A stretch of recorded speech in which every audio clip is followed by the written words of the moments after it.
Welcome, friends. You are listening to the Mind Body Alchemy podcast. I'm your host, Stephanie Miramontes. This is where intuition meets education in the realms of fitness, mindset, and more, all to create lasting change. Welcome back to the podcast, and thanks so much for being here. I am recording in a new space today, so if you hear any weird noises, I'm sorry about that. I'm working on it. Hopefully, I can get this all cleaned up so that the audio is amazing. Bear with me. Today, I want to talk about Tess Holiday and the fact that she is on a diet. Actually, we're not really talking about Tess Holiday because, I don't really talk about people, but it's important to talk about her in this context. It's relevant because if you don't know who Tess Holiday is, she is someone who has led a fat acceptance and fat positivity community. A lot of people have looked up to her and looked to her to lead them through this movement, to help them improve their self-concept, the way that they're thinking about themselves. And she has done that. However, now she's on a diet and people are upset. So, as always, the pendulum is swinging. It always does. And unless you've been living under a rock, you have probably seen a huge increase in conversations the past several years around being body positive, around fat acceptance, having a healthy body image, and health at every size. And if you know me and you have been following my Instagram page at Stephanie Miramontes, formerly known as soulcenteredfitness.co, or any of my content for a while, then you know that I'm a big believer in learning how to have a positive body image. I am with it. So much so that I have a 6-week course about it called You Can't Hate Your Body Thin. I teach a monthly body image class in all the group coaching programs that I coach in, and I have a 24-week coaching program specifically on body image called Unfiltered. The one area that my message has been falling flat for a huge part of the body positive community is that I believe in having a healthy and positive body image while also believing that weight loss is not the fucking devil. I don't believe that people should try to lose weight at any cost because, well, that's ridiculous. And although I know exactly how it feels to be willing to do just about anything to get to that magical unicorn body or that magical weight, whatever it is, I also believe that weight loss, weight gain, and everything in between is complex. Because I have been through decades of yo-yo dieting and hating my body, I have had to have a lot of conversations with myself about what is helpful and what is harmful. I've spent enough years diving into rabbit holes and believing whatever was the big thing at the time. And because I spent enough time consuming fitness and health and weight loss content, and I've been in the coaching space since, forever, I have watched trends come and go, and I have watched the messages change. I have seen people that have been a certain way, felt certain that they are right about something, completely change their mind and their message as new information is presented. And I've been that person as well, which technically is how it should be, at least the change part. When you know better, you do better. And because of all of this experience, I land right smack in the middle, which is boring and unsexy to those who flippantly change their diets more often than their underwear, and to those who are diehard purists when it comes to having only positive thoughts about their body. So much so that they rebel against any nutrition or health advice, while ignoring the often very, very real consequences of their rebel behavior. Here's what I understand. The research that suggests that shaming someone is not helpful when it comes to getting them to change their behavior and lose weight is spot on. If it was, I'd have lost my weight decades before I did, and I'd be out of a job. But there's a sexy temptation that both professionals and non-professionals in the health, fitness, and wellness space fall victim to.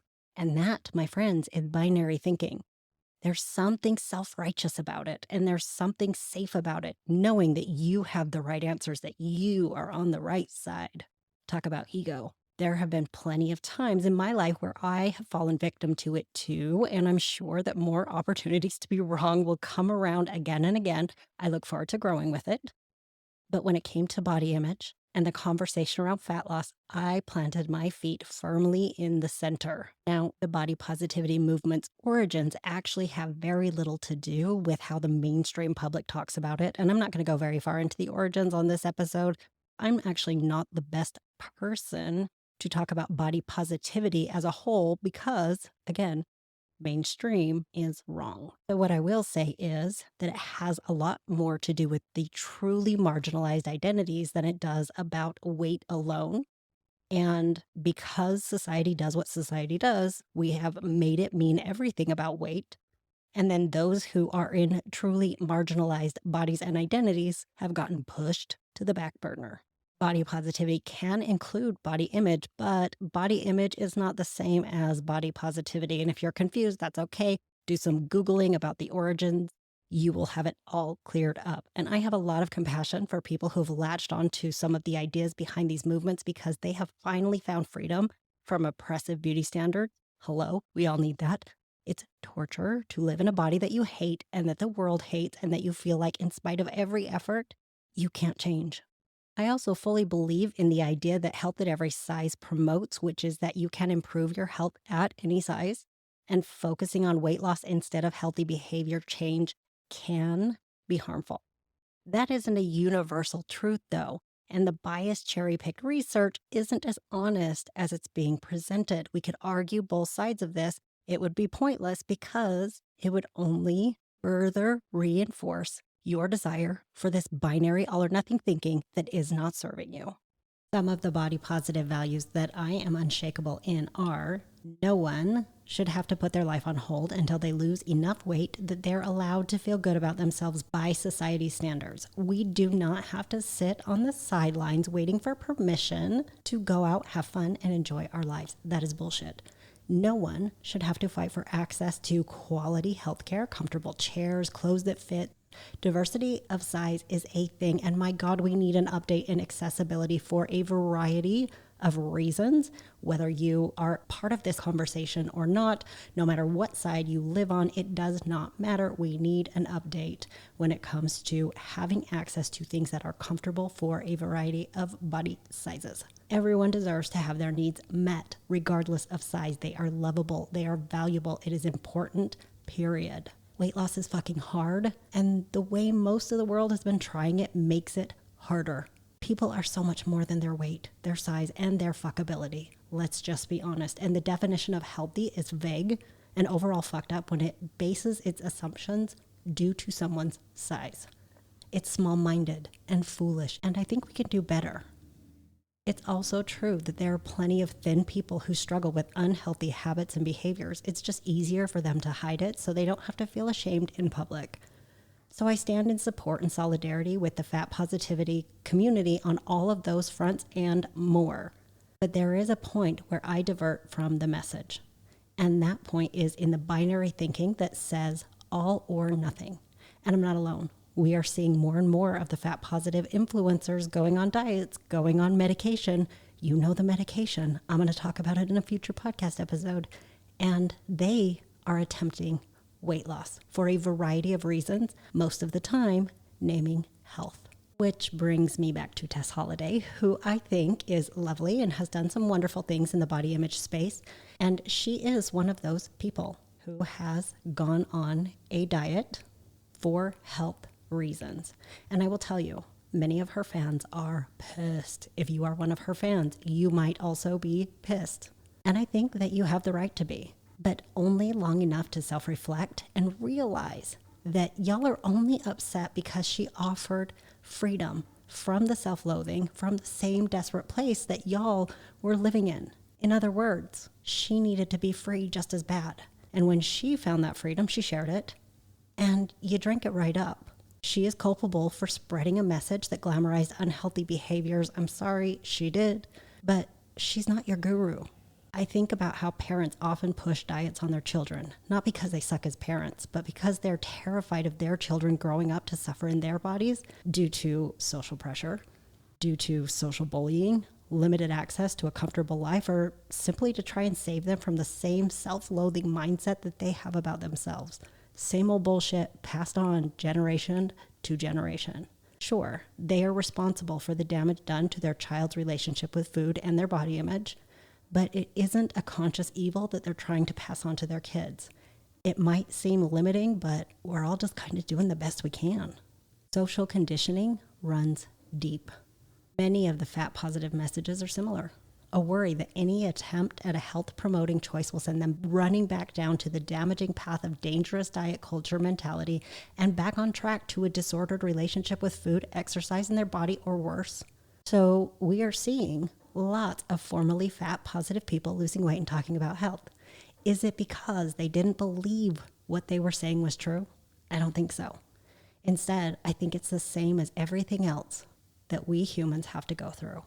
We want a reason, an explanation for why things are the way they are. We want our pain to be taken away, and when somebody offers that gift, we take it. And when it comes to body image, the way society has trained us to think about how valuable we are based on our bodies is so ridiculous and unattainable for most that we can't help but be in pain, and we want to escape it. The same justifications that we've used for going on extreme and unrealistic diets, though, are being used to justify ignoring the research that connects habitual overeating and poor health, to the point where many people have villainized the word health. Again, Tess was one of these people who said, don't use the word health in my comment section in my house. It's not allowed. They find it triggering and harmful. She found it triggering and harmful. And while I understand why that might be, it is literally gaslighting at its finest. We should be able to talk about things that trigger us if there is some truth behind it, so that we can work through our triggers and come to a more honest place about what decisions we need to be making. What we're seeing through these movements are very poor health outcomes as people get older and less mobile. And I'm not talking about 80 years old. I'm talking about 30 and 40 years old. There's some regret happening and needing some honest conversations. And it's so scary and it's so hard because buying into one thing when you've believed another makes you wrong. And nobody wants to sit and be wrong. It feels like shit. We need to get out of the shame so we can be honest, so that we can understand that we are just human, wanting what's best for us, wanting some relief from the struggle. But relief doesn't always mean better. Sometimes we need to put the pressure on ourselves to change because that's what's better. What might feel like freedom at 18 or 25 feels like a prison at 50. And by then, the overeating habit has been reinforced so many damn times that it's harder to break.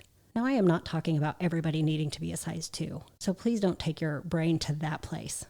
What I'm saying is, if you have overeating pounds on your body, if you are eating in a way that does not make you feel good before, during, and after, and you're doing it on repeat, if you're ignoring the cues from your body to say, hey, I'm hungry, we should eat, not our mind that says, hey, there's food, you should eat it, chances are you have overeating weight on your body that is not serving you. It is not helping you. I don't care what size you land at, but I guarantee you are not feeling your best.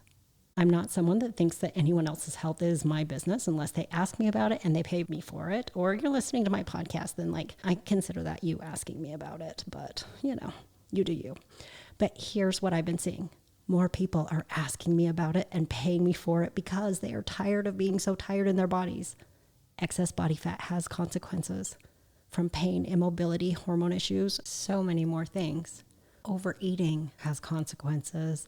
Being sedentary, stressed out, over drinking, not sleeping well, and sitting on your ass in a chair all day long has consequences. All of these things have consequences outside of body size.